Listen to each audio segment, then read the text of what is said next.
வணக்கம். ஒளியின் வழியில். ஒரு ஊரில் இருவர் நண்பர்கள். எல்லாம் இறைவன் செயல்தான் என்று ஒருவர், மனித முயற்சியே அனைத்தும் என்று ஒருவர். இருவரும் வாதத்துடன் மன்னனிடம் சென்றனர். மன்னர் இருவரையும் ஒரு நாள் முழுக்க பட்டினி இருக்க சொன்னார். இறைவன் செயல் என்றான் ஒருவன், புலம்பினான் மற்றொருவன். பசி மயக்கத்துடன் இருவரையும் ஒரு கோவிலில் இரவு இருட்டில் இருக்க சொன்னார். தெய்வ சிலையின் முன்பு ஒரு பானையில் பொங்கல் வைத்துவிட்டு தாழிட்டனர். நேரம் கடக்க கடக்க முடியாமல் அவன் ஏதாவது சாப்பிட கிடைக்குமா என்று ஆராய்ந்தான். பானை கிட்டியது. என் முயற்சியால் பொங்கல் கிடைத்தது, வா உண்ணலாம் என்றான்.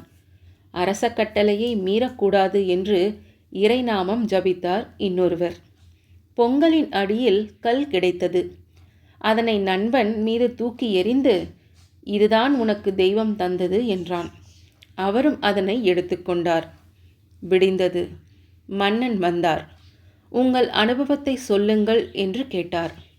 என் முயற்சியால் எனக்கு உணவு கிடைத்தது என்று அவன் சொன்னான். அவனுக்கு இறைவன் 2 கற்களை கொடுத்துள்ளார் என்று சொன்னான்.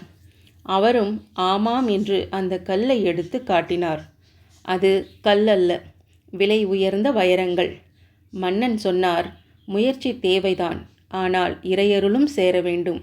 முயற்சியால் உனக்கு ஒருவேளை உணவு கிடைத்தது, இறையருளால் அவனுக்கு வாழ்க்கைக்கு தேவையான பொருள் கிடைத்தது என்றார்.